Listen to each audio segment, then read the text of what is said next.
What's up? What's up? What's up? What's up? What's up? What's up? What's up? What's up? What's up? What's up? What's up? What's up? What's up?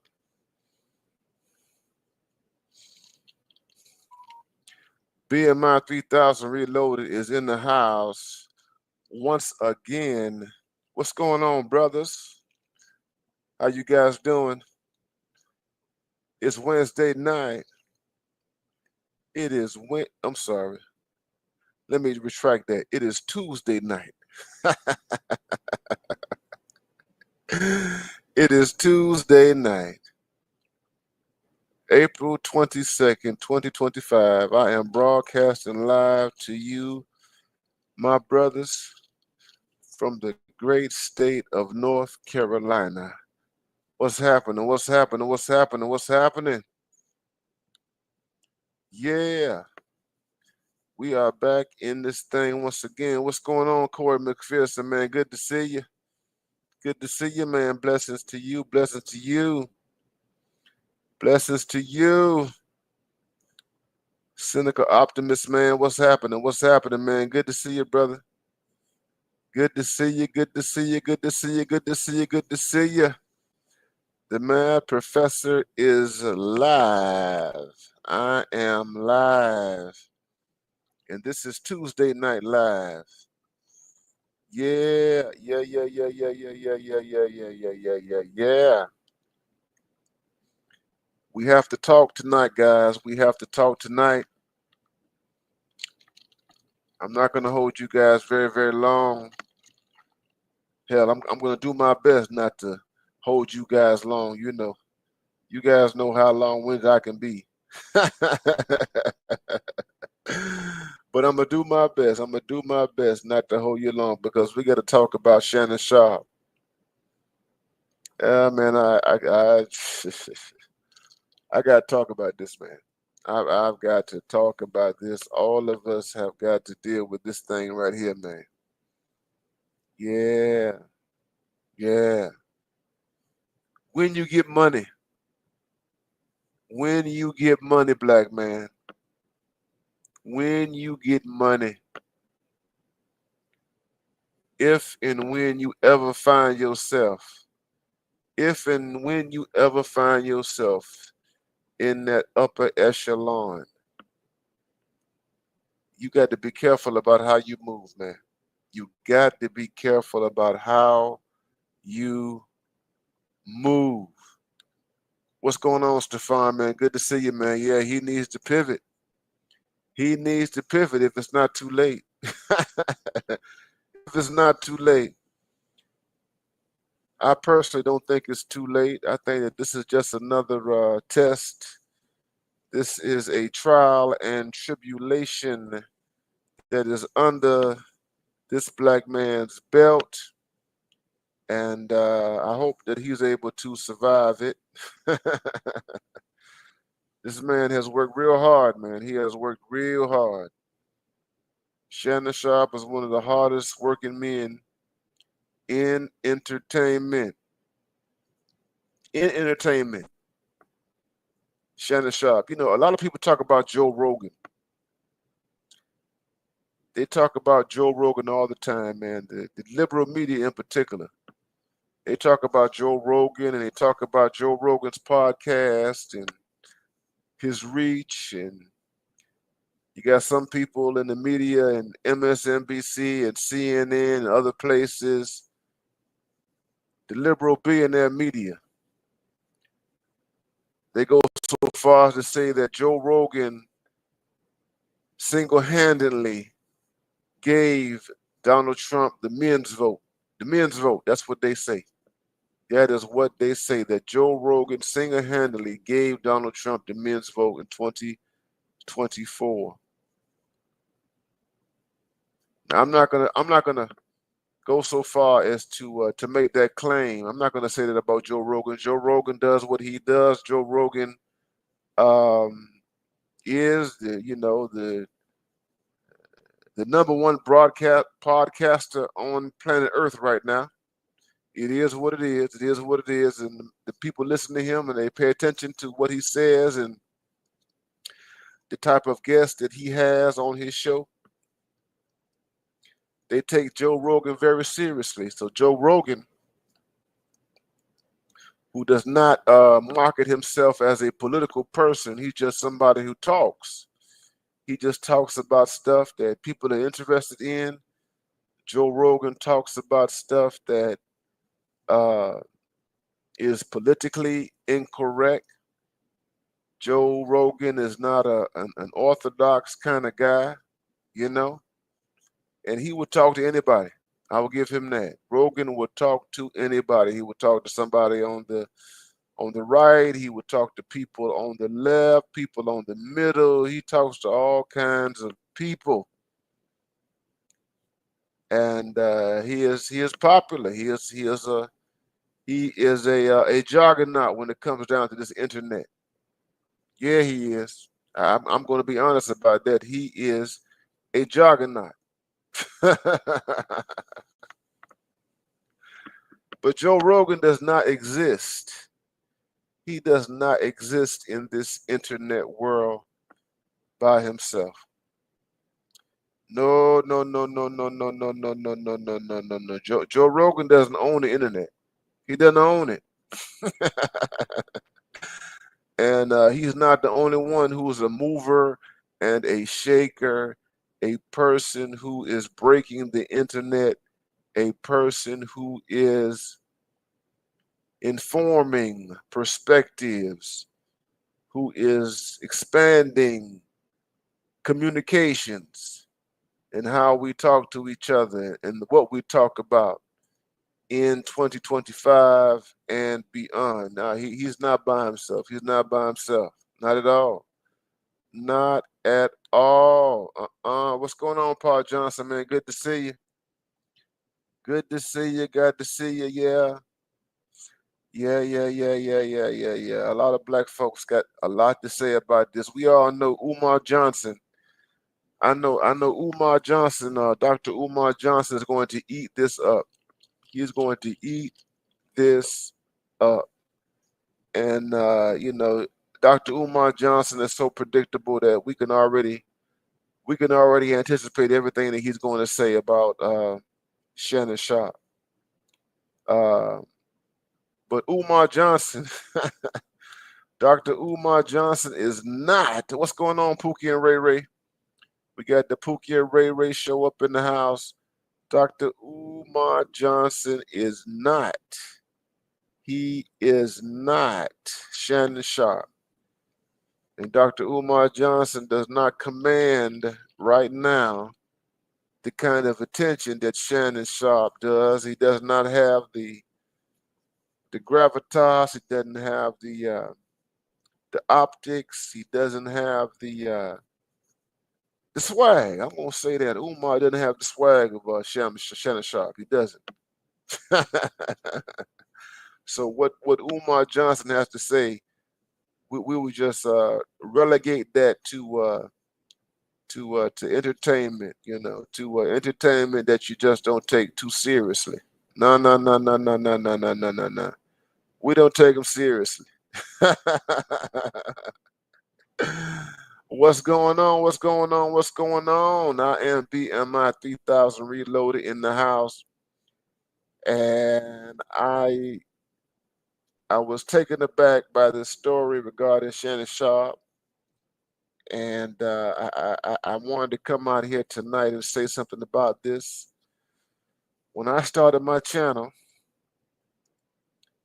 what's going on? Grab two in gear, man. Good to see you, man. Good to see you. Glad you're here.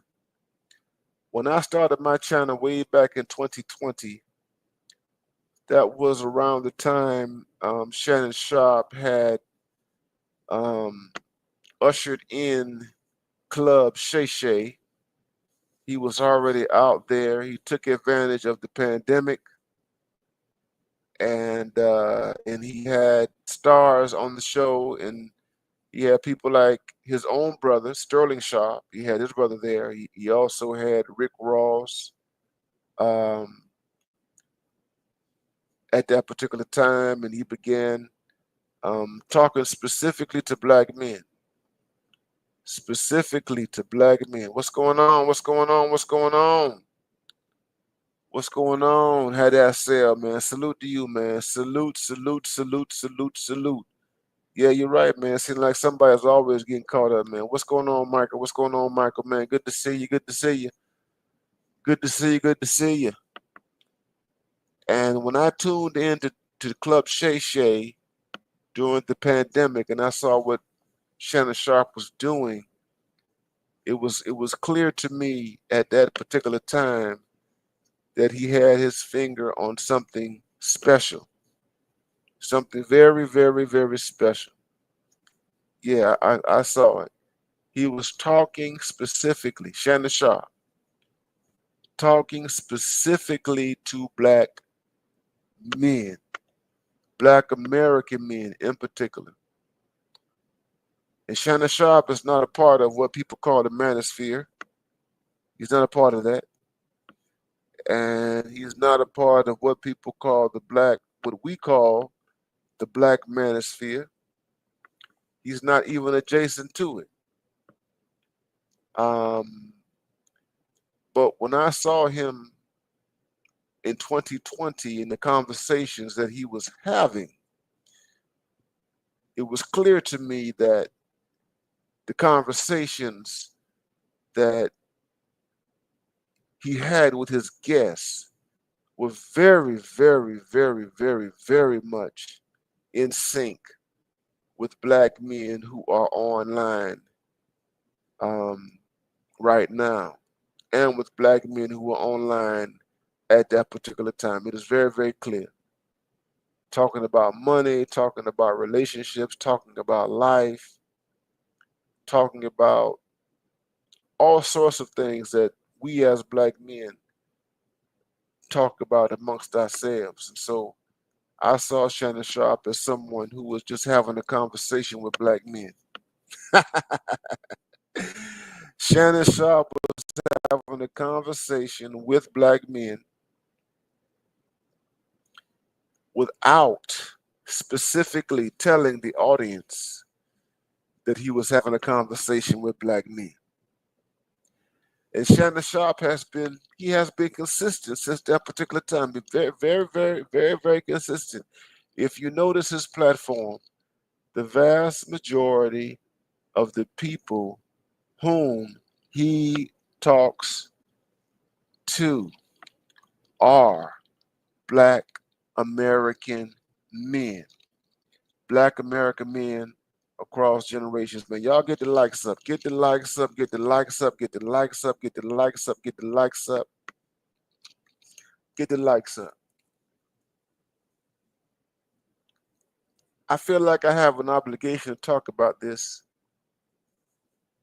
I feel like I can't get around talking about this. And the reason why I say that is because I don't have the kind of money that Shannon Sharpe has. I don't have the kind of money.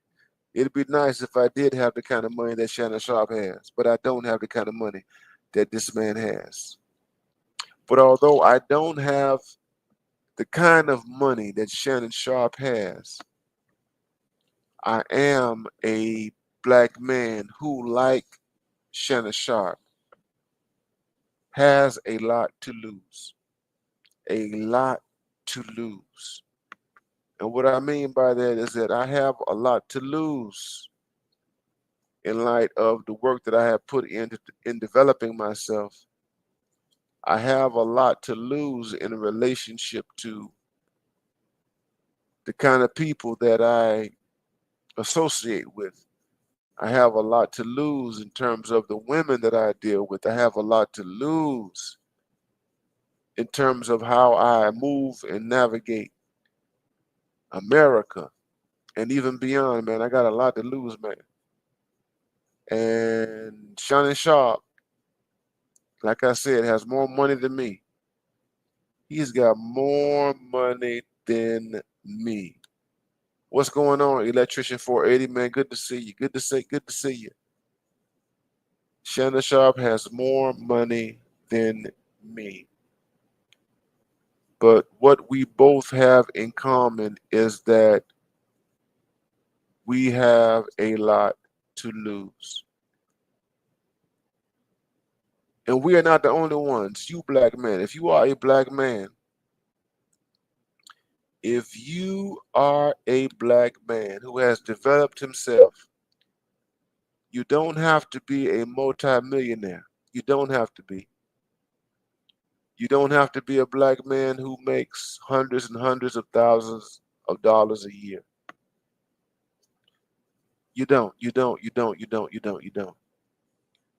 All you have to be is a black man who is focused, who is disciplined, a black man who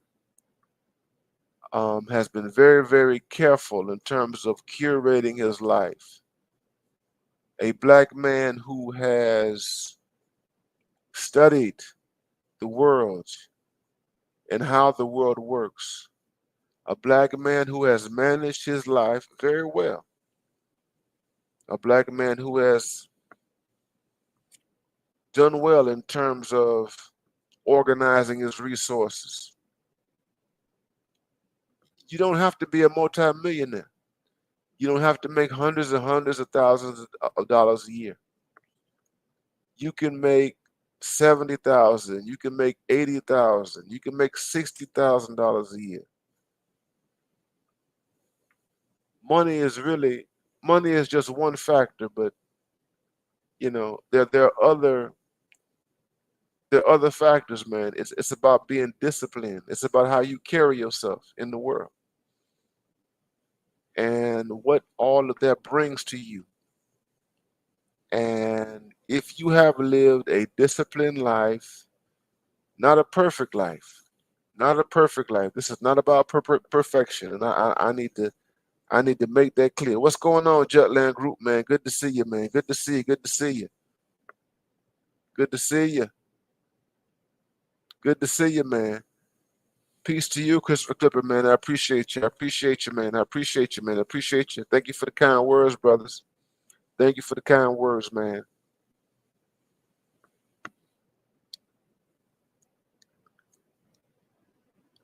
If you are a black man who has worked hard in creating a life that has brought you some level of comfort, some level of prosperity, if you have worked hard to create a life that has brought you high levels of peace, if you have worked hard to create a life which allows you to have options, that is that you are not restricted. You are not restricted to certain things. You are not restricted to certain environments. You are not restricted in your associations with certain types of people. If you are that kind of black man, you are a black man who has a lot to lose. You have a lot to lose. You have a lot to lose, brothers. You have a lot to lose. A black minister told me years ago, a black minister, a black pastor told me this years and years ago. I was in my 20s and I met this black pastor. He had a big church in Nashville, Tennessee. Very prominent guy. I was in school at that time. I was working on my PhD. And he's a married man with children and everything like that. A man who had much respect in his community and everything. And this black man, this black minister, this black pastor, he was a Baptist preacher. This man said to me, and some of you guys have heard this before, so I'm not saying anything new to you, but I'm just going to echo some wisdom. I'm going to echo some wisdom that was passed on to me, that has been passed on to many, many, many, many, many, many, many, many men over the ages, and what this pastor said to me is he said, never deal with anybody who does not have as much to lose as you. That's what he told me. A black pastor told me this years and years ago. I was in my 20s. This man was in his early 50s. And we're talking about the context of the United States, the context at that particular time, the context of the United States. We're not talking about, I'm going to talk about travel momentarily. I'm going to talk about travel. I'm going to talk about travel. Y'all get the likes up. The man professor is live. I'm in the house. This is BMI 3000 Reloaded. BMI 3000 Reloaded. Man, y'all get the likes up. Get them likes up. Get the likes up. Get the likes up. Get the likes up. Get the likes up. Get the likes up. Wayne Black, what's going on, man? Good to see you, man. Good to see you. Good to see you. Delano Music, man. Good to see you. Good to see you, man. Good to see you, my brother. Good to see you. Glad that you're here. Glad that you're here. Glad that you're here. Glad that you are here, my guy. This man said to me, within the context of America, and we were black men, a black man talking to another black man, two black men talking. And when he said that to me, he was really referring to women in particular. Women. And he said this to me. He said, don't deal with someone who does not have as much to lose as you. If this person has less to lose and you're in the United States of America, you need to avoid that person. That's what he said to me. You need to avoid that person. If this individual has less to lose than you, that is, she has less money to lose, she has less time to lose, she has less reputation, she has less everything, less status and everything.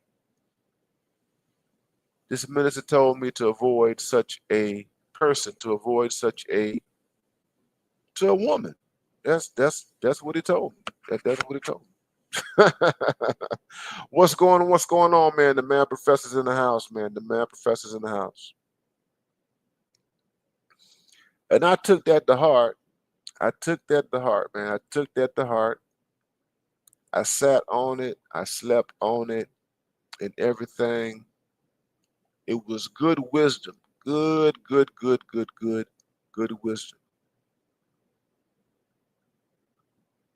And this was coming from a pastor, an established, highly respected pastor in a community who was married, by the way, who had children, all that kind of stuff. I didn't have any kids. I was unmarried at the time and everything. I never been married. But that's what the wisdom that he gave me. And I have lived with that. I have lived with that. I have lived with that. And for a very, very long time, guys, I took that as gospel truth, gospel truth, gospel truth. Now, I'm going to have to be honest with you guys. I'm going to have to be honest with you guys that although that general wisdom, truth is valid, it is valid, it is valid. There are some times when you can be confronted with situations in your life, with women in particular, where you might violate that principle, that wisdom.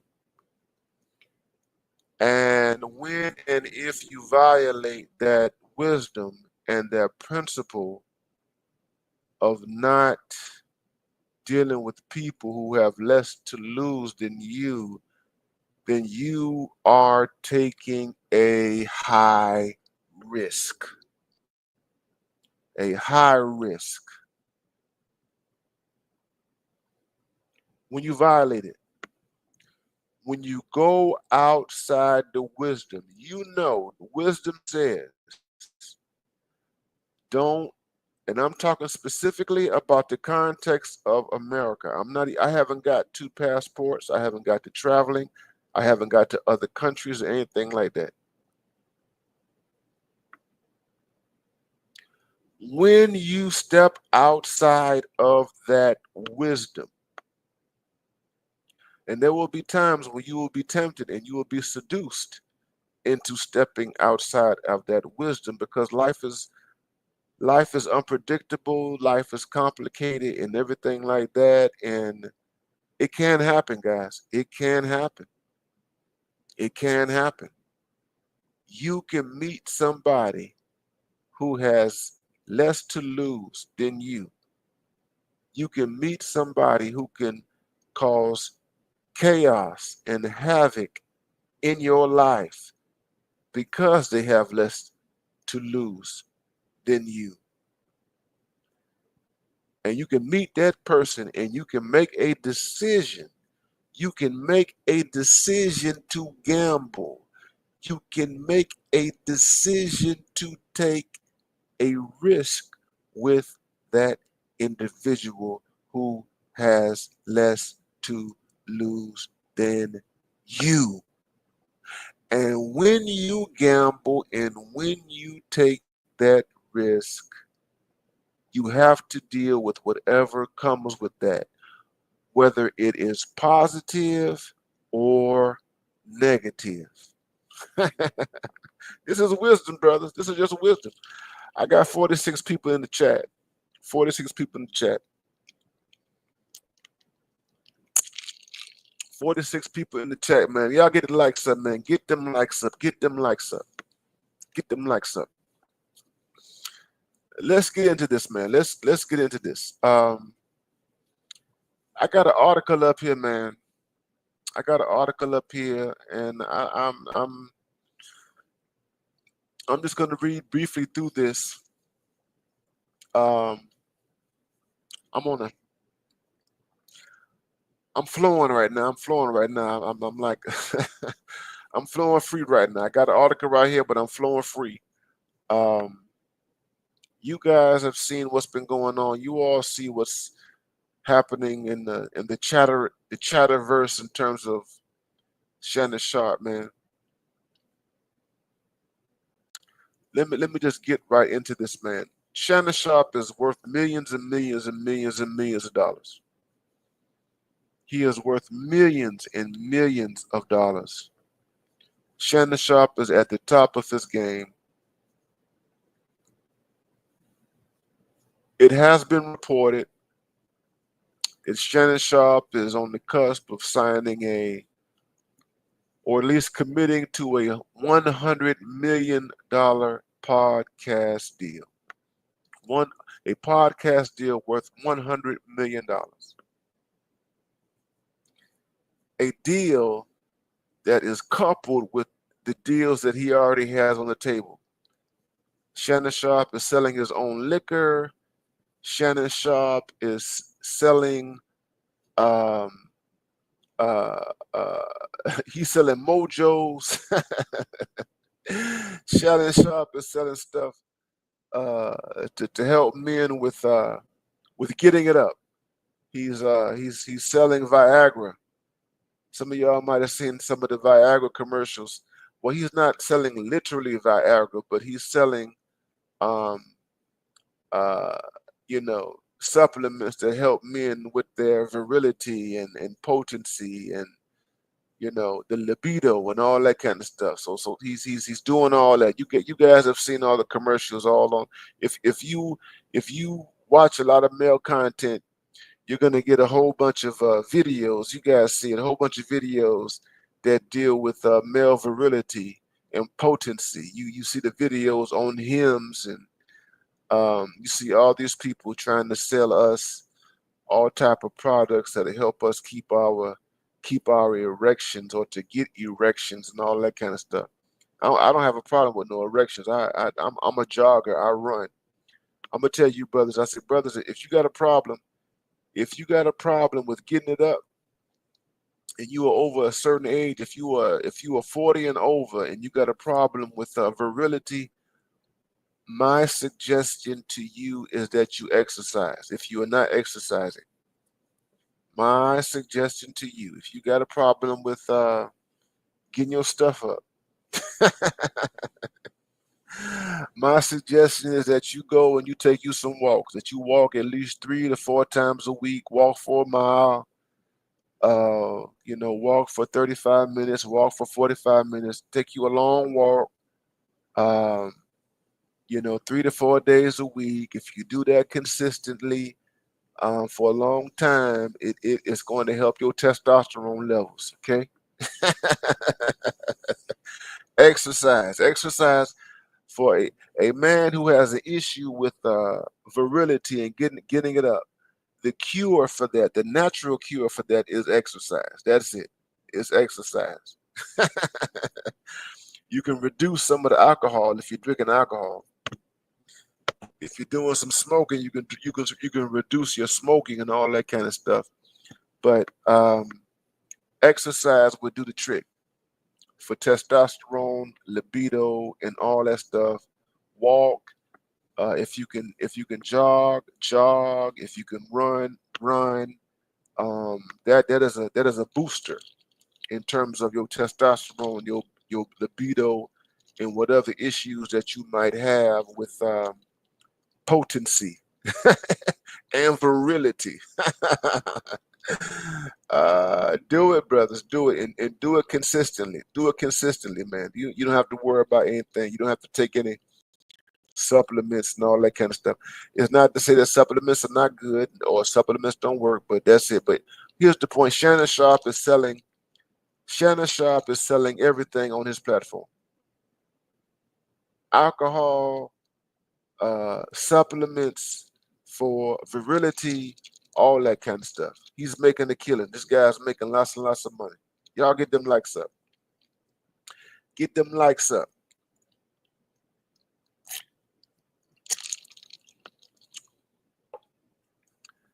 Get them likes up, man. This is Tuesday Night Live. Tuesday Night Live. I am the Mad Professor, and I am live, and I am raw in the flesh.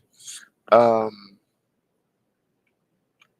but this man, he is a millionaire. He is $1 million man, and he is caught up in a situation right now that men of his stature are able to avoid. He is in a situation that men don't have to be in. What's going on, Universal 72? You don't have to be in this situation, guys. If you have millions and millions and millions of dollars flowing in, and again, like I said, you don't have to be a millionaire, but I'm using him as an example as a millionaire because you don't have to be in this situation if your resources are up. You don't have to deal with the treacherous terrain, the treacherous 304 terrain that exists in American society, man. You just don't. You just don't. You just don't. You just don't. You guys know that I'm a bona fide. I am a full-fledged. I am an ardent passport man. You guys know that when the passport bros became public, that I, through my own efforts, my own travels and endorsed the movement. That's what I did.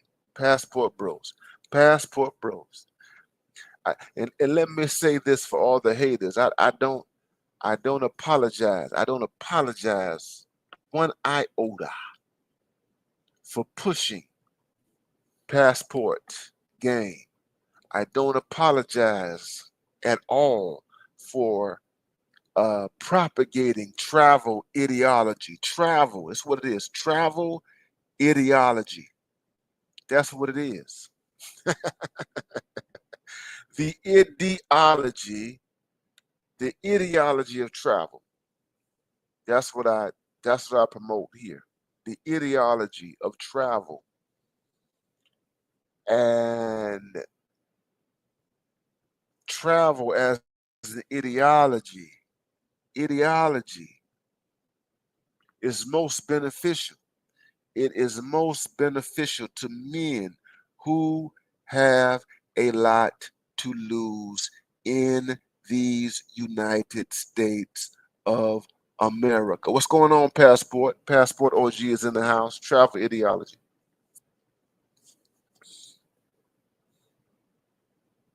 This is a philosophy. This is a way of life. This is a belief system that is intended to benefit you, that is intended in light of this situation regarding Shannon Sharpe to protect you. It's meant to protect you.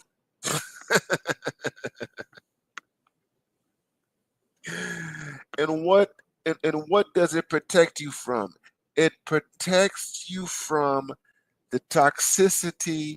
It protects you from the dangerous effects and possibilities of dealing with an American 304. That's what this ideology is about. Travel ideology. Travel, travel, travel.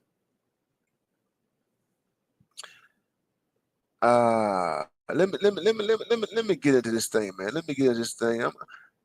This is an article that is from MSN, and I'm gonna go through this here. It says Shannon Sharpe denies essay allegations. This is a shakedown. I'm gonna read through this thing right here. It says Pro Football Hall of Famer and media personality Shannon Sharpe vehemently denies essay and battery allegations filed in the lawsuit against him, alleging that he is the victim of a blatant shakedown and setup. That's it. A blatant shakedown and setup. This is the problem. This is a problem. One thing that you have to understand, black men, is that you are a target. You are a target. If you are a man who has a lot to lose, you are a target. There's no way around it. There's no way, especially in these United States. You are a target. There are people who are looking at you. There are people who resent you. There are people who are jealous of you. There are people who will do anything to see you fall, and they will take pleasure in seeing you collapse. Yes, they will. You have to always remember that. And Shannon Sharpe knows this. Now, he's not a fool. He knows this. He knows this. He's been around a long time, high profile athlete. It says that Sharpe has been accused of essay and battery in addition to engaging in the intentional infliction of emotional distress in a lawsuit filed in Clark County, Nevada on Sunday. According to the suit obtained by USA Today, the plaintiff listed under the alias Jane Doe. They always use Jane Doe. They never show their faces. They never expose who they are by name and what have you. At some point, This is going to have to change. Yeah, at some point, this is going to have to change. This thing with Jane Doe, it's going to have to change. We're going to need some laws here. We're going to need some laws. If you go after somebody and you make all sorts of allegations that are simply that, allegations, and you're using the person who's alleged to have done something, um, particularly in civil court, um, you, we're going to have to do something legislatively to change this.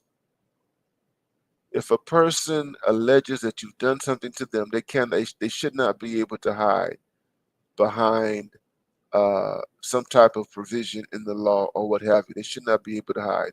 If they can out you publicly, you should be able to um, know who they are, and the public should be able to know who they are. It says that Shannon Sharpe has been accused of SA in addition to engaging in the intentional infliction of emotional distress.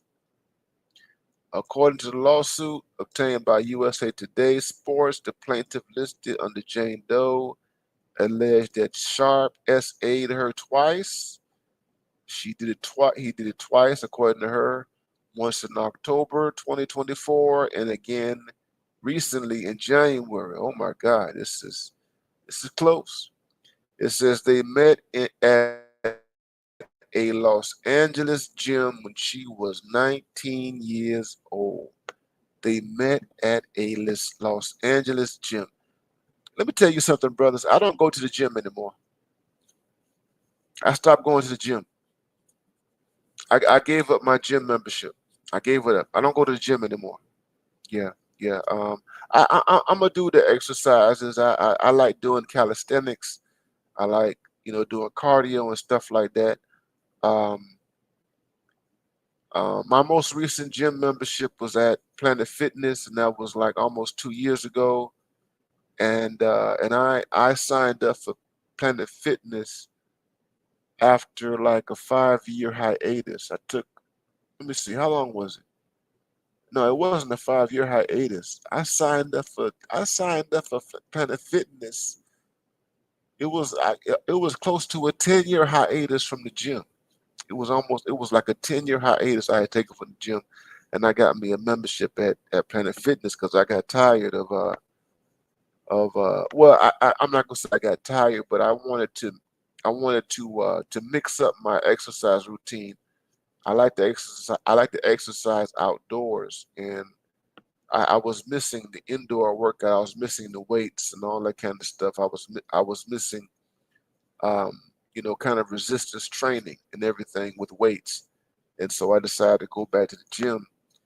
And that was around 2023. And I kept that membership for about a year, and then I decided to give up the membership.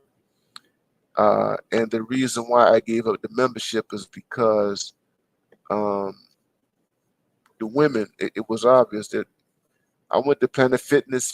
Planet Fitness is a commercial gym, and these gyms, they were catering to women, at least Planet Fitness, and I just didn't like the dynamic. I didn't like the dynamic. I didn't like the dynamic that was in the gym, and you know, it's just.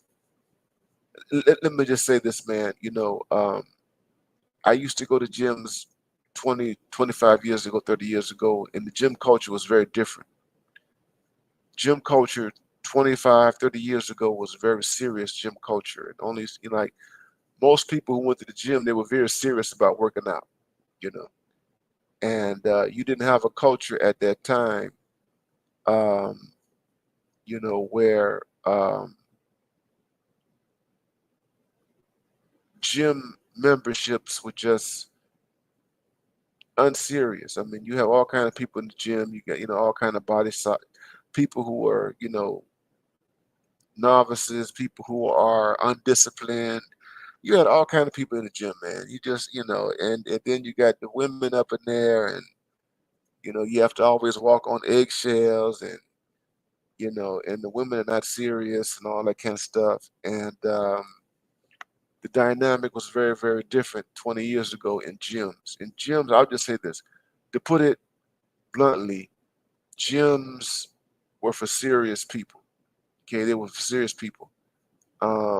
And back in the days, you didn't have a whole bunch. You had personal trainers, but you didn't have an entire personal trainer industry. Um, and you didn't have the kind of personal training industry right now that was really driven by money. You know what I mean? And their clientele, they just want to make money, and they will exploit all types of people, man, particularly women. Anyway, the point is that gym culture 20 years ago um, is not the same as gym culture right now, and so I stopped going to the gym. Yeah, yeah, it was too much, man.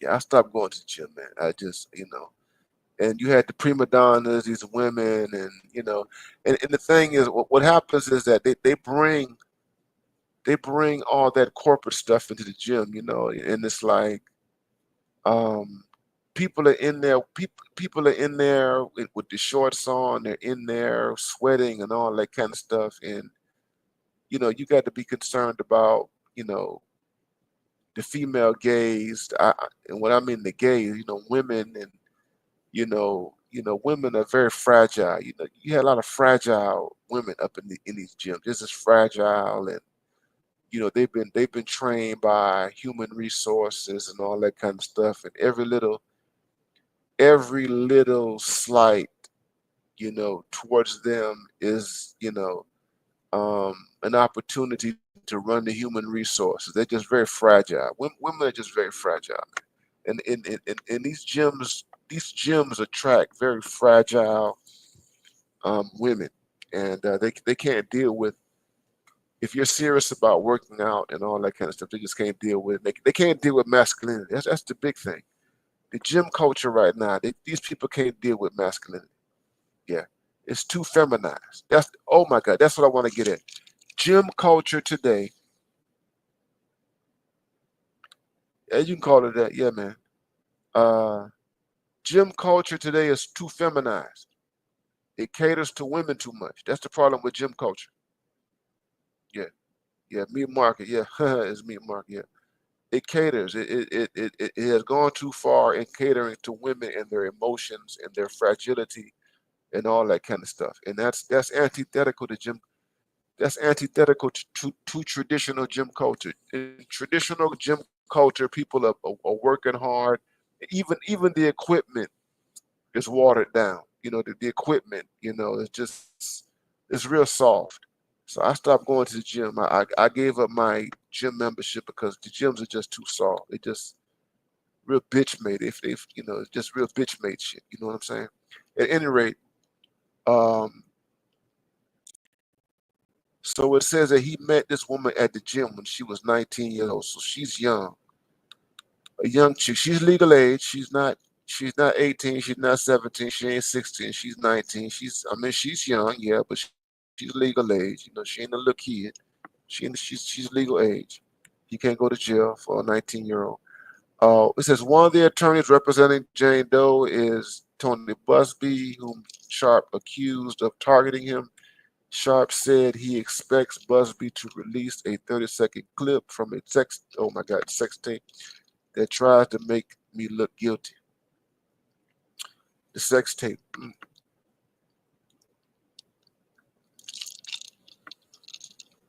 Now, here's the thing.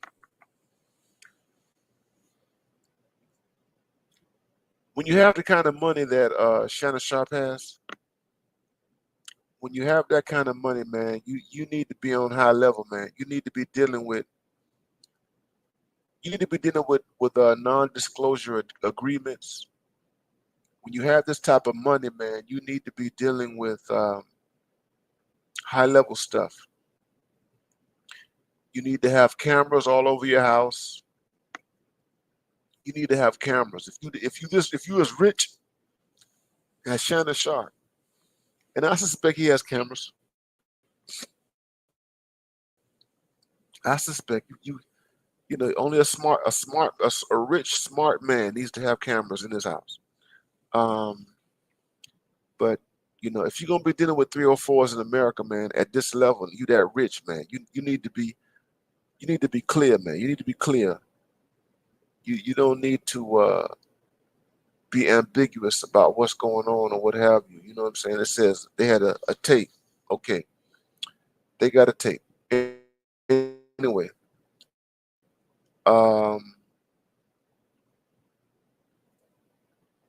let's look at this some more. It says he has a tape. It says, "This is a shakedown. I'm going to be open, transparent, and defend myself because this isn't right," Sharpe said in the Instagram video on Tuesday, which is today. "This is all being orchestrated by Tony Busby, the ambulance chaser. I believe he is going to release a 30-second clip of a tape that tries to make me look guilty and plays into every stereotype you can possibly imagine."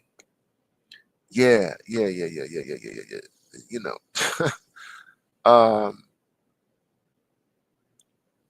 this man, Tony Busby, is an ambulance chaser. He went after Jay-Z. He failed at going after Jay-Z. And it's clear that he has an out. He has something for these male celebrities, black male celebrities. And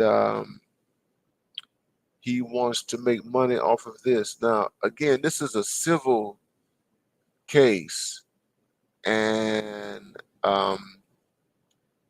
if this is as serious as they say, then this should also be a criminal case. This should be in the court of criminal justice, not just civil justice. But these lawyers, they want to shake people down for as much as they can. It says in a statement to USA Today Sports on Tuesday, Busby said Sharpe is unfortunately a liar. He says that Sharpe offered Jane Doe $10 million to settle her case that she rejected.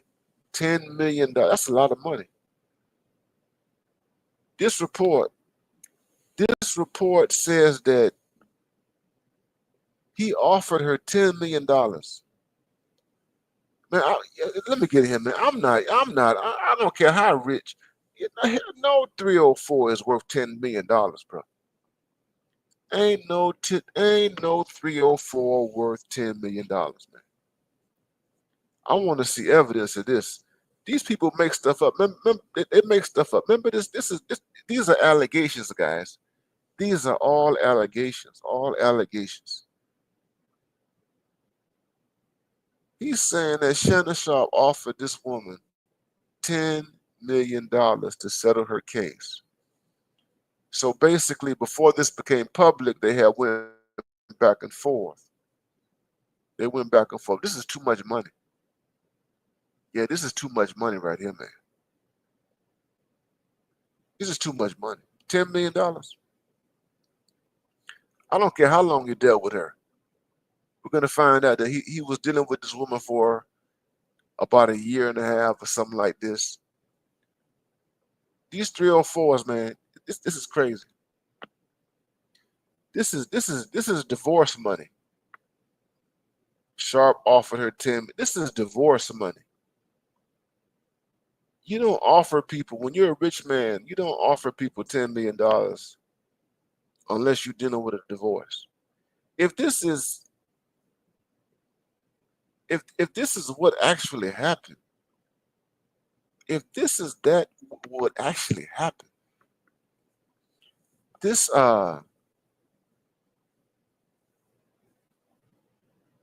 is atrocious. This is abominable. I'm not paying $10 million to no 304. No, hell no. To be quiet or whatever. These women, if this is true, this person wants divorce money. This is divorce money. It's like you married. And this is the problematic thing about this. We're in a situation right now, guys, with these rich guys Well, you got people, you got these women, they spend a year with a man gets rid of them, and they believe that they need to be compensated. These women believe you spend a year with a man as a woman, and you believe that you need to be compensated for being with this man for 1 year, like you were married to him or something like that. This is nonsense. This is ridiculous. This is ridiculous. This woman has made no contributions to your life, to your development as a business person, as an entrepreneur. No, hell no. I got that. This looks like cap right here. Anyway, it says she chose to file her case instead. I'm proud to be her lawyer. I didn't seek her out as a client or target anyone, and Sharp is well aware of that. Yeah, right. Yeah, right. Yeah, right. Yeah, right. It says the plaintiff who was seeking $50 million. Now look at this. Now it's $50 million. The plaintiff who was seeking $50 million in damages said she was in a relationship with Sharp for nearly 2 years. 2 years. 2 years ain't enough. You ain't worth. I ain't no snatch. There is no snatch in the world that is worth $50 million. Okay, ain't nothing 50 million. Even if everything that she says is true, Eddie, you ain't worth that. Ain't worth no $50 million. It says, and it began as a rocky consensual relationship. The woman says Sharp became violent over the course of the relationship, threatened to kill her during one incident, and recorded her sexual encounters without her consent. Oh Lord Jesus Christ! I want to see the video. Then I want to see the video. It said he threatened to kill her, and it said that he recorded their encounters without her consent. Now you're gonna be able to tell now if they release the video, all the video, you're gonna be able to tell whether it was consensual or not.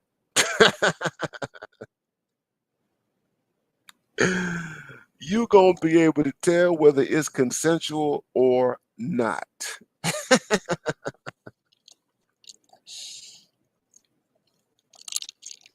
You're gonna be able to tell now if she's going down on you and there's no coercion. If she's giving you some sloppy toppy and there's no coercion, got doggone it, it's hard to say that that was non-consensual. Anyway, we'll see what happens with that. It says in October 2024, Sharp violently assaulted this person on 2 different occasions in Las Vegas, ignoring her request to stop. It says on Tuesday, Sharp denied the allegations and said the encounter in question took place during the day at her invitation. He alleges that Busby and Jane Doe are attempting to manipulate the media with an edited segment of a tape. An edited segment. So he was knocking that thing off during the daytime. That's not a bad thing. Let me just say this for all you brothers. I'm gonna give y'all some tips. I'm gonna give y'all some tips, guys. I'm gonna give y'all some tips. I'm jumping ahead of myself. And this is for all you brothers. I'm jumping ahead of myself. This is for all you brothers who are traveling to places like Brazil. You brothers who are traveling to places like the Dominican Republic. You brothers who are traveling to places like Colombia. Okay. And to a lesser extent, to brothers who are traveling to Africa. Let me just say this. Um,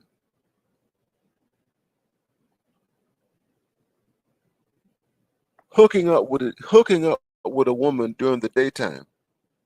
Hooking up with a woman during the daytime. That is having the company of a woman during the daytime is less risky than being with a woman at night. I'm just going to put this out there for you guys. Hooking up with a woman during the daytime is less risky than hooking up with a woman at night. Okay? I'm going to say that to you. Just some game. This is just some game. This is just some game. Okay? To you brothers. Okay? Now, he hooked up with her during the daytime and they say he made a video and what have you. It goes on, it says the video should actually be 10 minutes. Sharpe said, "Hey Tony, instead of releasing your video, put the whole video out. I don't have it, or I would myself.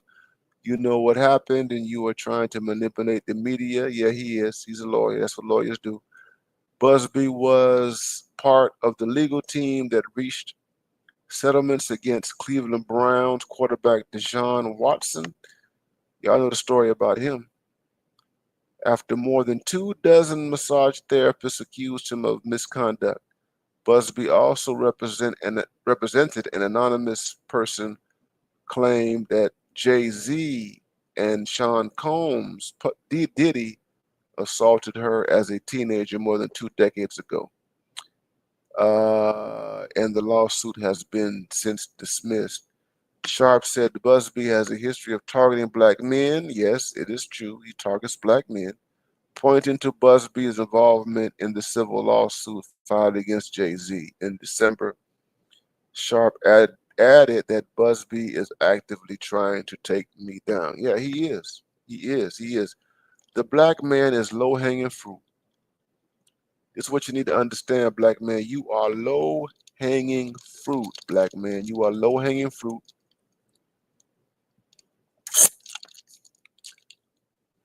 Low-hanging fruit. I'm looking to see when this Busby guy is going to go after white male celebrities. I'm waiting to see when he goes after them. Okay. And it says here in a statement released Monday, Sharpe's attorney, Larry Davis, called the lawsuit a blatant and cynical attempt to take down Mr. Sharpe for millions of dollars. It's filled with lies, distortions, and misrepresentations, and it will not succeed. Davis's statement included several explicit text messages allegedly sent from Doe to Sharpe in order to set the record straight. It goes on, it says, Mr. Sharpe categorically denies all allegations of coercion. These are key words: coercion and misconduct, especially the gross lies of the R word, and will not submit to what he sees as an egregious attempt at blackmail, Davis said in a statement. He stands firmly by the truth and is prepared to fight these false claims in court. He looks forward to vindication through due process and a judgment based on facts and the law. Sharpe, a 3-time Super Bowl winning tight end, has his own podcast, successful podcast, Club Shay Shay, and makes regular appearances on ESPN. So basically, brothers, what you got here right here is basically an attempt to extort this man through defamation. This is defamation, basically. You destroy a person's character. This is the strategy. You destroy an individual's character. You destroy their reputation as a means to get them to compensate you. And you do this outside of a criminal courtroom and what have you. This is reputation destruction. This is the strategy. And here's the thing. This is a strategy that people see. Jay-Z fought this guy. Jay-Z had his case dismissed. Jay-Z countersued this guy for defamation.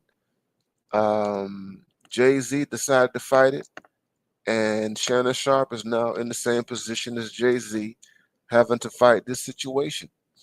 And I have to give Shannon Sharpe his props for fighting it. He needs to fight it, and black men need to fight these type of situations right here.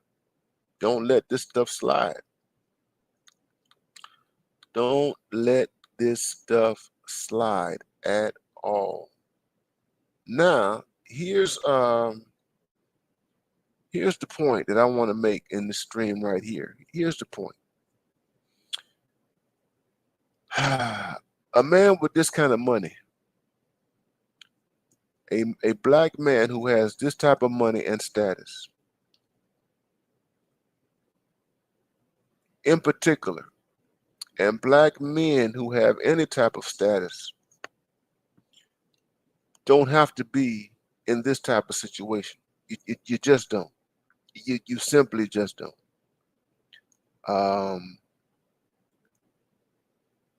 Shannon Sharpe interviewed Michael Blackson. Y'all know Michael Blackson, man. Michael Blackson, the comedian.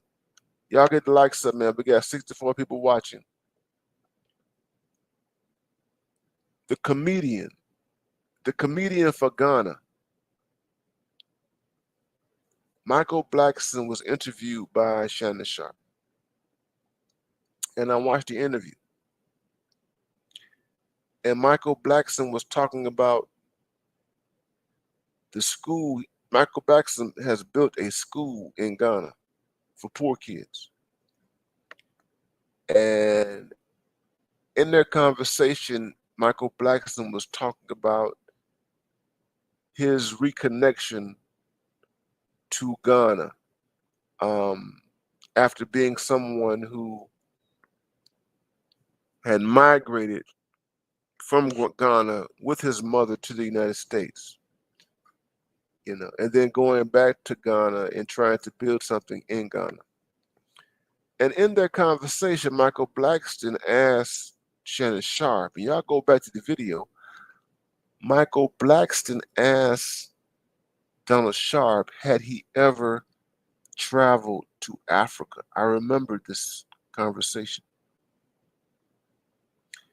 And Shannon Sharpe said directly to Michael Blackson that he had never traveled outside of the United States.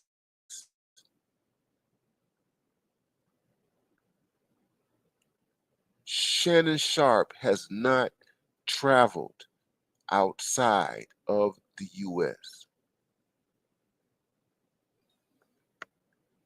He said that he does not want to travel outside of the U.S. He doesn't like to travel. He likes to be home where he is.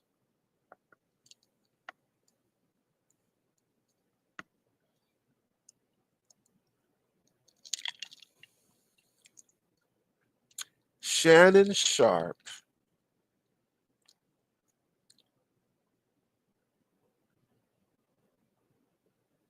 gave a response to Michael Blackson that for me said a lot about his mindset and his worldview. Shannon Sharpe is a country boy. He is from Savannah, Georgia. And he is one of these country Southern black men who is bound psychologically and geographically to the United States. He is bound. When he told Michael Blackson in his interview, and y'all go put it up, y'all go check it out. Y'all go look at Shannon Sharpe's interview with Michael Blackson. He was like, Michael Blackson was like, have you ever been to Africa? Do you want to go to Africa? Michael Blackson was trying to get Shannon Sharpe to travel to Africa.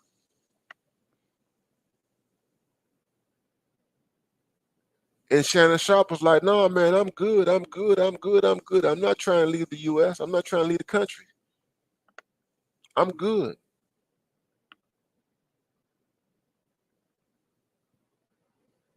And I was taken aback by that. I was taken aback by what he said to Michael Blackston. I'm like, dude, you are worth millions and millions of dollars and you have not traveled outside of the United States? That was one thing. You have all this money and you have not traveled? You don't know what the world is like outside of the US? That's one thing. The other thing is that he does not want to travel outside. He does not want to know what's outside the United States. The other thing is that he is too comfortable within the constraints and confines of the United States. He's afraid to travel. This is a black man who was afraid. When he was talking to Michael Blackston, what I heard was a black man who is afraid of travel. He was just very comfortable. Nah, man, I'm good. That's what he said. I'm good. I'm good. I'm good.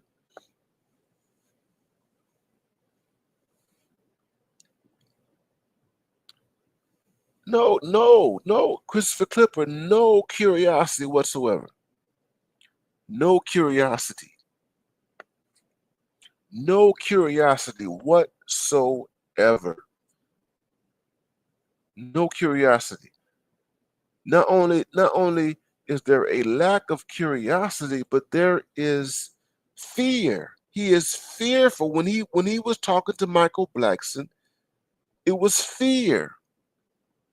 And what I heard was fear of getting on a plane, fear of stepping outside of his environment, fear.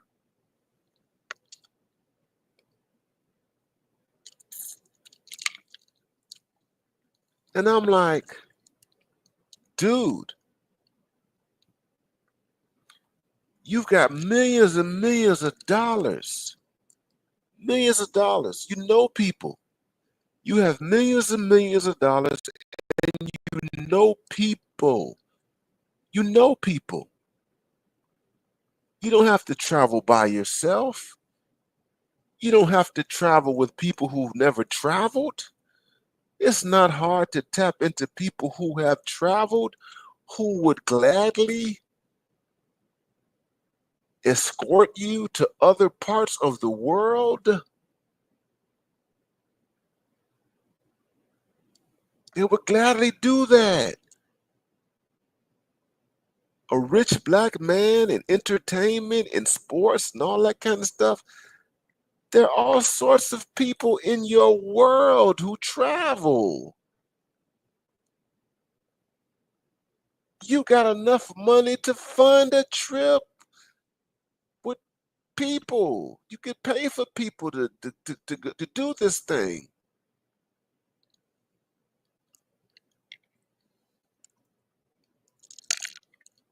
I was completely taken aback by what this man had said.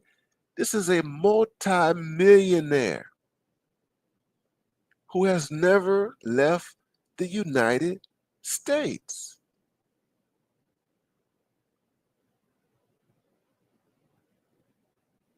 All those years in the NFL, and this was back in the day, the NFL, they were not, when he was playing, when Shannon Sharpe was playing back in those days, the NFL was not like the NBA where they were, doing these special trips, like going to the United Kingdom, you know what I mean, and having football games in the United Kingdom. They were not, when he was playing in the NFL, they were not doing that now. The NFL does that now. These days with the younger guys, they do that now. But when he was playing, the NFL wasn't doing that.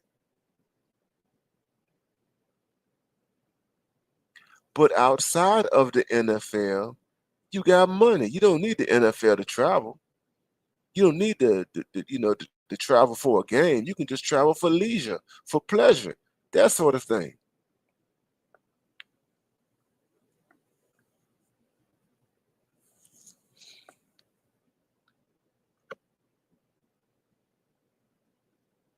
And I'm like, dude,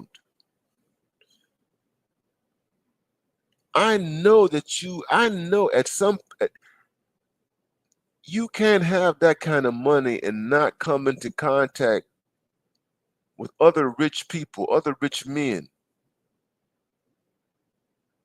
who travel. I know you've come into contact with other rich men who travel. But he said he sounded like a country bumpkin. He's from Savannah, Georgia, and he sounded like one of these country bumpkins from the South. And listen, I'm situated in the South. I'm a Southern black man. I'm Southern. I was raised in the South, you know, came of age. I'm an adult in the South. I'm 50 some years old, still live in the South. But I never, ever, ever, ever, ever, I never felt restricted to the South.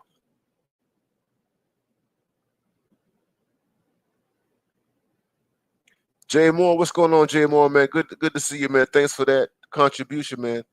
Y'all get the likes up, man. Y'all get the likes up.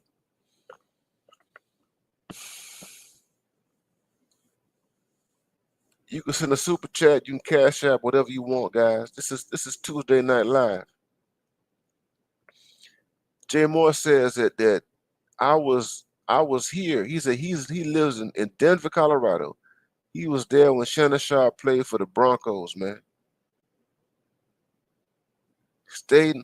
He played for the Broncos, man. Yeah. Got a Rick Scorpio in the house, man. Yeah, country bumpkins are stubborn and closed-minded. Yes, they are. Rick Scorpio, you're absolutely right. He refuses to broaden his horizons and will be bait for grime. Yes, absolutely. And will be bait for grimy women. He is a country bumpkin. And when you are a country bumpkin, you are prey for the type of situations that he's in right now. And I haven't even, here's the thing, I was watching the lead attorney. The lead attorney did like a 4-hour stream on Shannon Sharpe. And the lead attorney, he talked about this case with this particular woman. Not only that, this young woman, but Shannon Sharpe has a long history of interactions with women, that have seen courts. I haven't even delved into that. He has a long history of, being a high profile celebrity who gets caught up with these thirsty, resentful, bitter, confused women. Yeah, he has a history there. But this is a tragedy. The point that I want to make here, guys, that this is a tragedy. What's going on, Chaos Rain? Good to see you, man. Good to see you. This is a tragedy. This is a tragedy. This is a black man who has no passport game. He has absolutely no travel game. If this man had travel game, I'm convinced that this type of thing would not happen. He would not be going through this. He would not be going through this. I will say this to you guys personally. If I had this guy's type of money, if I had his type of money, if I had the long money of Shannon Sharpe, I would have homes in West Africa and East Africa. I would have homes. I would have mansions. I would have compounds in West Africa and East Africa. I wouldn't worry about no American 304.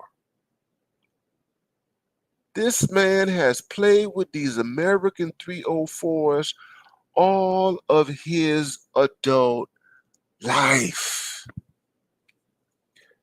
And he's done so as a rich black man. He is as long as he's had this career in entertainment and sports, he has dealt with these 304s. And fortunately, he was able to escape, the worst effects of dealing with a 304. But now, this is 2025, and you got some chick that's in her 20s, early 20s, who's trying to break you, who's trying to take money that she doesn't deserve, trying to get money that she had no role in producing. That's it. Y'all get the likes up, man. Y'all get the likes up, man. Get the likes up.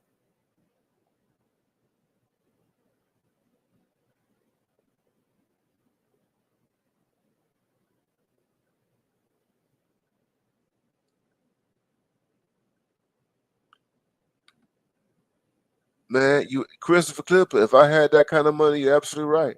If I had Shannon Sharpe's money, I would be very, very dangerous. You're absolutely right. I'd be dangerous. Good God Almighty. OPW, I'm talking about international travel. I'm talking about international travel. I'm not just talking about Africa. I'm talking about the globe, the world. The world. This man has money. He comes from a generation. Shannon Sharpe is 57 years old. The black men, many of the black men who made Brazil popular, many of the black men who put Brazil on the map for black men are from his generation. Brazil, Rio de Janeiro, Salvador Bahia, Brazil. And if it's not Brazil, you got Thailand. You can go to Thailand. If it's not Thailand, you can go to the Philippines. You can go to Cambodia. You can go to Vietnam. Hell, you can go to the Caribbean. If you're concerned, about traveling, too far, you can go somewhere close. You can go to the Dominican Republic. The Dominican Republic is not far from the United States. Puerto Rico is not far from the United States. Trinidad is not far from the United States. The Bahamas, Jamaica, those islands are, the Caribbean is not far from the United States. You don't have to travel 10,000 miles, 32 hours, 35 hours, 36 hours, 24 hours.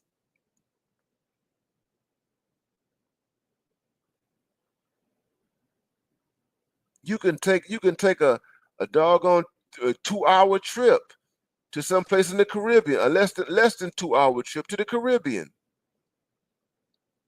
to a place in the Caribbean, and still be close to the United States. A lot of black people who cannot travel to Africa, who cannot travel to Thailand, who cannot travel to, to the Far East, they go to the Caribbean. They take cruises, that sort of thing. If you want to do that's what a lot of black people do who live on a budget.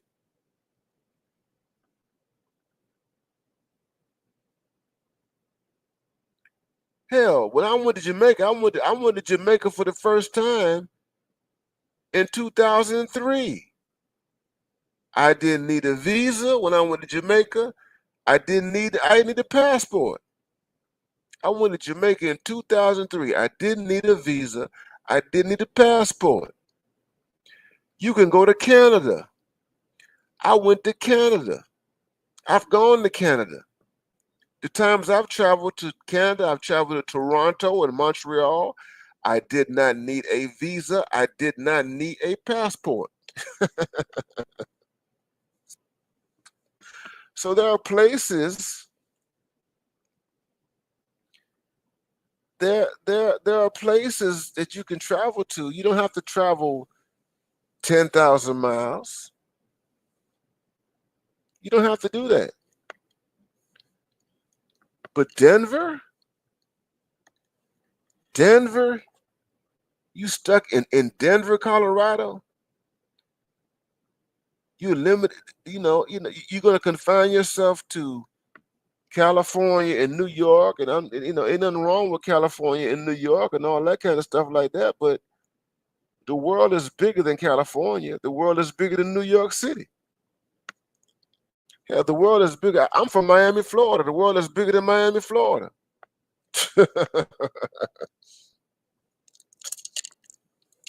What's going on, ghetto user man? You're right. He's still in the hood, just like many pro athletes dealing with 304s in the hood. Absolutely. Absolutely. Absolutely. And that's the problem with these athletes. That's the problem with the athletes. The athletes have a local mentality. It's just it's a local mentality. Even when they get money, even when they get money, even when they move, so these guys can get money, they can move to the suburbs. These guys can get money and they can move to exclusive white areas, exclusive white neighborhoods. They can be the only professional athlete in this white neighborhood. All the white people in the neighborhood made their money not by being a professional athlete or entertainer. It's like Chris Rock said. Chris Rock said he lived in this exclusive place in New York, and he was the only entertainer, and he's surrounded by white people who are dentists and who are accountants and engineers and lawyers and all that kind of stuff. Nothing to do with entertainment. But you're around a class of people who travel. If you live in a white community, an upper income, upper middle class, 1% white neighborhood, you can safely assume that those white people have traveled outside of the United States.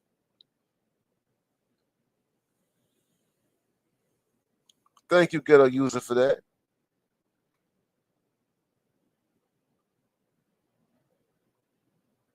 Those white people have traveled outside the United States.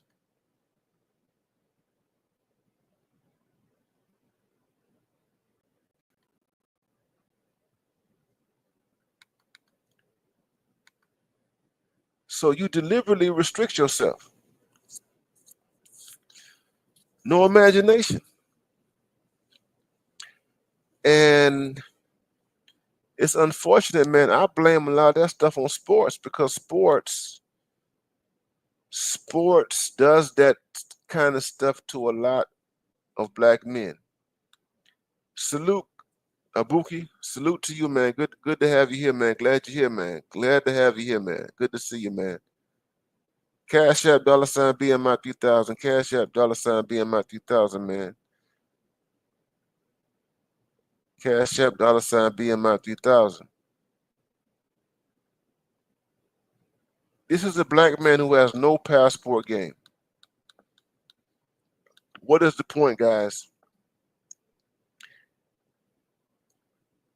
If and when you get your money up, Money gives you options. That's the thing. Money gives you options. Money gives you options. Money. That's right. Toronto is the bomb, man. Toronto, man. Toronto. That's not. You go to Toronto. Toronto is.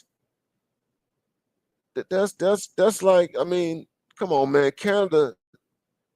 Canada is really not like leaving. I mean, you're leaving, but you're not leaving. I mean, traveling to Canada is not like traveling to Brazil. I mean, what I mean by that is, getting on the plane and the time and all that kind of stuff or whatever. You know what I mean? I mean, you're still in North America. You in Toronto, you still in North America, but it's a different place. But the point I was trying to make is that, yeah, you can travel to Canada. I mean, you don't have to sit on a plane for 10, 15, 20, 30 hours. You don't. That's just the way it is. And these athletes, a lot of it has to do with how they're trained, how they're socialized, how they're programmed, and everything. But it's ridiculous to me. It is ridiculous to me that this man has as much money that he has, and he is not protecting himself when it comes down to these 304s. You ain't protecting yourself.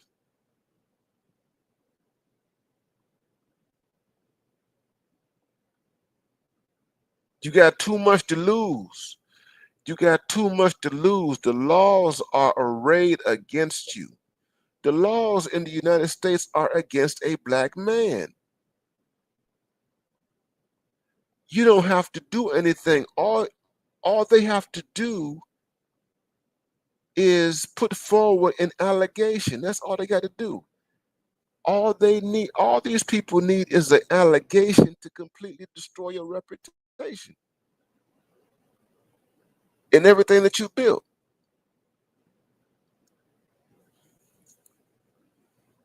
You see? That's all. And the other thing, you see, if he travels, you see that everybody knows who he is in America. Here's the other thing. Everybody knows who Shannon Sharpe is. People who are in tune to entertainment, they know who he is in America. I can guarantee you that don't nobody, I can guarantee you that if he goes to Brazil, if he travels to Brazil, nobody would know him. If Shannon Sharpe travels to Brazil, if Shannon Sharpe travels to the Dominican Republic, if Shannon Sharpe travels to travels to, in many parts of Africa, if Shannon Sharpe travels to Thailand, Cambodia, Vietnam, the Philippines, or what have you, nobody is going to know that he is a celebrity. Nobody is going to know his track record in terms of sports entertainment. No one. Let me tell you something, man. Africans don't follow American football. Africans don't follow sports entertainment in America. They don't. They don't follow sports entertainment. Now, because Club Shay Shay now, they know some of the stuff, but they don't know all of it. The point I'm trying to make is that a guy like him can have a lot of anonymity. Here's the thing. You can have a lot of anonymity if you travel in a foreign country. You don't have to worry about your celebrity following you there. So if he goes to Copacabana Beach in Rio de Janeiro, You don't have to worry about a whole bunch of people running up on him trying to get autographs and talk to him. A guy like Shannon Sharpe, he can go to Rio de Janeiro, Copacabana Beach. He can walk up and down the beach and not worry about people recognizing him. Oh, there goes Shannon Sharpe. Oh my God, that's the guy who's the football player in America, but blah, blah, blah, blah, blah, blah. He don't have to worry about that.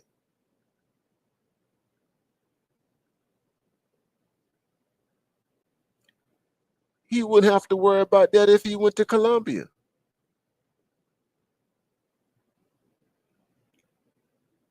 He wouldn't have to worry about that if he went to Gambia. The Gambia. He wouldn't have to worry about that if he went to Senegal.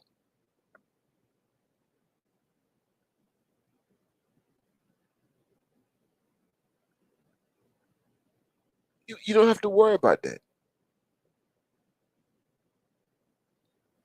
And you don't have to worry about, the predatory 304s that would, try to take advantage of that because they don't know. I mean, you don't have to worry about it.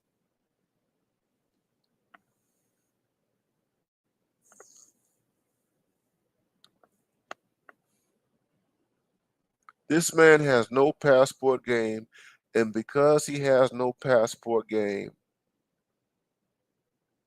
he has to deal with stuff like this. This is sad. You have no passport game, and as a consequence, this is the type of situation that you're dealing with. That's what I'm saying, black man. Black man, most of us are not rich, but what I'm trying to say to you guys is that when you get to that place where you have a lot to lose, that you need to exercise the passport option because the American terrain is too treacherous. It's just too treacherous out here.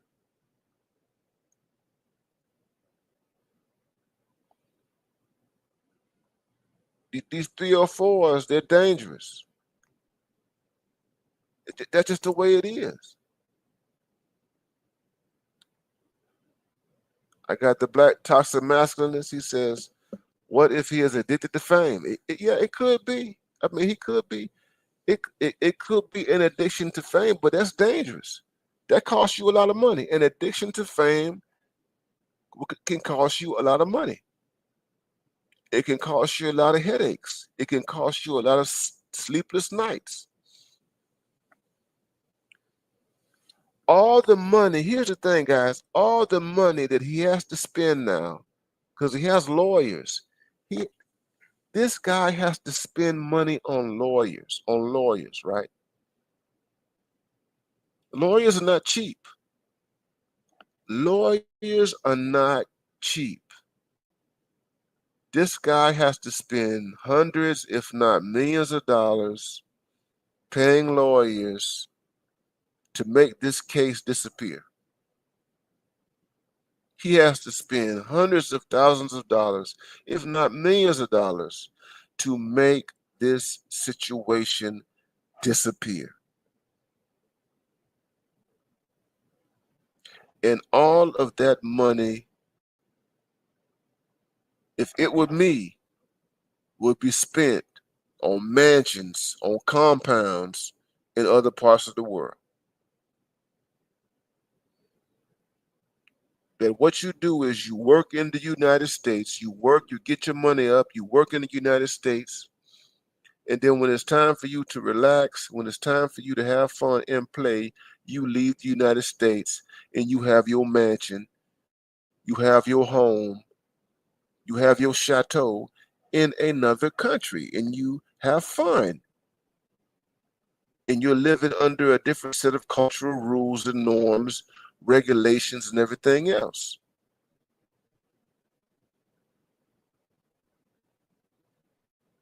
And you ain't got to worry about these people trying to sue you for everything that you have.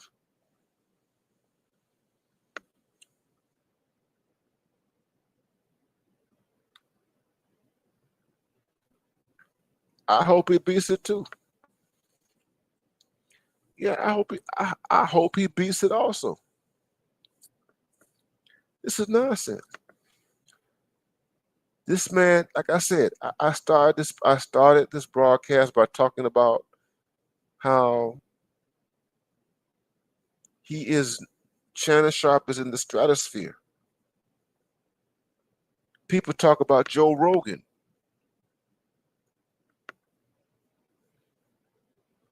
Shannon Sharpe is, he's Joe Rogan's competition. Shannon Sharpe can get to a place where he can, if he continues to do his stuff right, his business right. I mean, you look at this, he's negotiating a new podcast deal for over $100 million. For nearly $100 million. That means that this guy is, Joe Rogan ain't the only thing. He's not the only thing smoking. Joe Rogan is not the only thing smoking.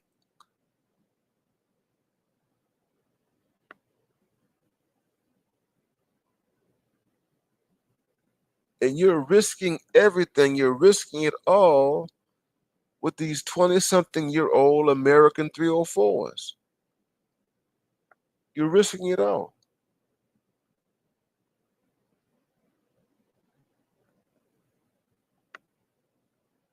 And that's why you guys, you black men who have something to lose, every black man who has worked hard to build himself up, you're in an environment now where there are people who will target you, who want to see you fall.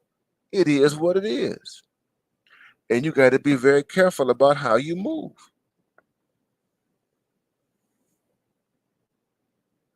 I hope he beats this too, Ibuki.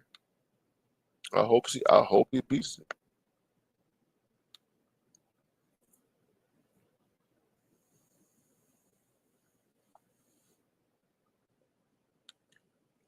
I hope he doesn't lose the deals. It looks like it's a possibility that he can lose them deals, but I hope he doesn't lose the deals. I really doesn't. I mean, it's a strong possibility, man. And I'm going to say this: the thing that what he does have to his advantage, and I've been here for a long time. I'm going to wrap up soon. What Shannon Sharpe has to his advantage is that his brand and his brand is supported mainly by men. I don't have the numbers on this, but Shannon Sharpe has a male-centric platform. It's male-centric. That's the one thing that will save him. It's male-centric. Shannon Sharpe's platform is not tailored to women. I'm going to give him that. He's not tailored to women, so Shannon Sharpe is not a Tyler Perry type. Shannon Sharpe is not one of these black pastors who's catering to women all the time. Shannon Sharpe, in terms of entertainment, he is not a Tyler Perry type where everything is catered towards women, black women in particular.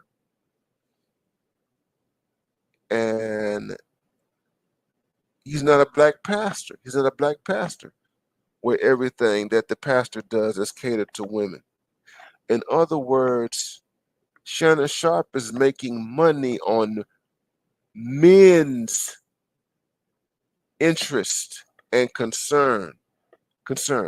Most of the people who he talks to are men, black men.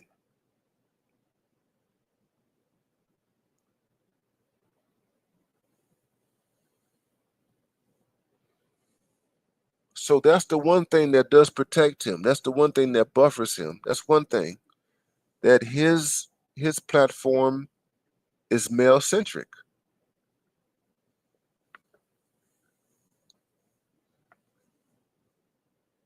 That is that if it is the case that everything he does is sustained by a male audience, especially a male audience that is straight or heterosexual,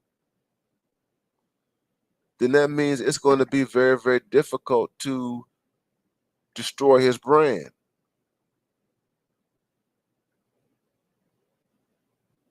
Now, if he was one of these guys who was out here pandering to women, it would be a different story.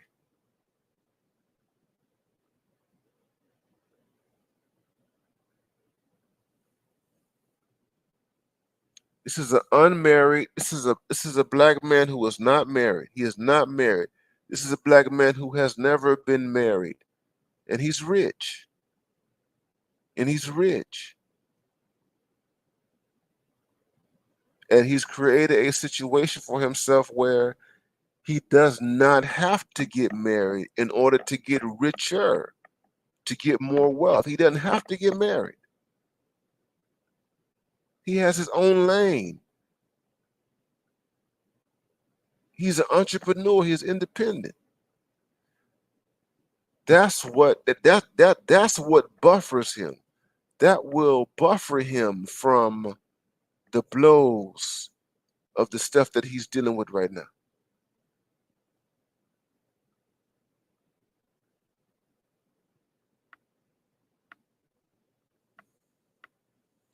Anyway, it's getting late, guys. I'm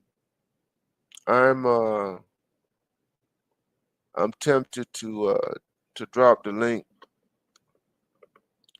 to the chat, bring guys up, but it's late, and I need to get me some rest and what have you. But I wanted to say something about the situation right here with Shannon Sharpe.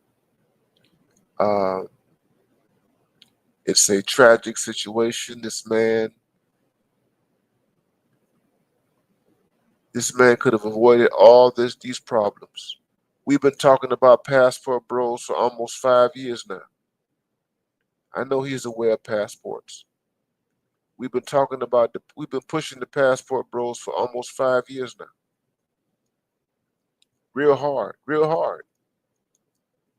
We've been pushing passport bros hard for 5 years. Everybody on the planet knows about passport bros. Everybody knows about passport bros. Everybody. Everybody knows about passport bros.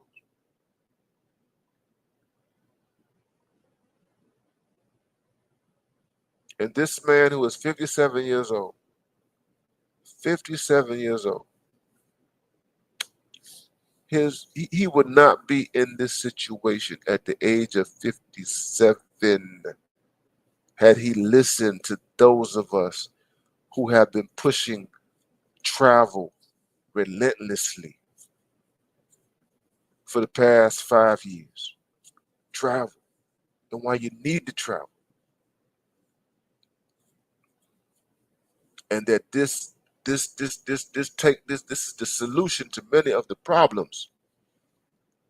That travel is the solution to many of the problems that black men have. It's not a perfect solution. I'm the first one to say that it's not a perfect solution, but it is a solution to this problem right here. The passport bro ideology is a solution to the American problem. A solution. And it is a solution that works for black men who are in the position to do this, in particular, and for black men who aspire to travel. And that's the thing, travel ideology is an aspiration. So you can embrace this ideology without having actually left the country. It's an aspiration. Well, I can't travel right now, but I can travel in the future. I can't travel when I'm 20, but I can put myself in a position to travel before I turn 30, before or as I turn 30. And it's a game changer. Y'all see Austin Holloman? Austin, he has all the videos. You see, this guy is not. This guy is barely past his mid-20s. Been all over the world. He doesn't want to come back to America. He doesn't want to come back to the U.S. Austin Holloman. This guy's in his mid-20s. Doesn't want to come back to the United States. Unmarried, no kids. A barber by trade.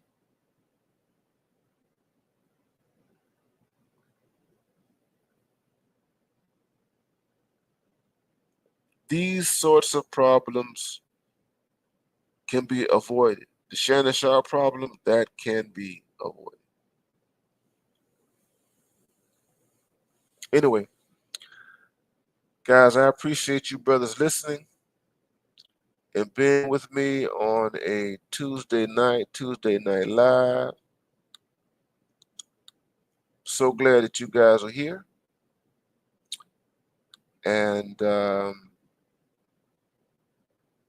this Friday, I'm planning to go live again this Friday. I want to talk about Sinners, Ryan Coogler's film. I saw Sinners 3 times over the weekend. I did a commentary on Sinners with Dr. Tia Johnson over the weekend, and some other brothers, Layman Journal and Artisan MC. And there's a lot that I want to say in addition to what I said over the weekend when I was with Dr. Tia Johnson rather. And so I want to do that on Friday. At any rate, brothers, I'm going to check out, man. You guys enjoy what's left of this evening. I am BMI 3000 reloaded. And I will see you guys next time around. Good to see you, Pookie Ray, Pookie and Ray Ray Show. Good to see you, man. Good to see you. Good to see you. Good to see you, man. I'm out of here, brothers. You guys take care. Peace.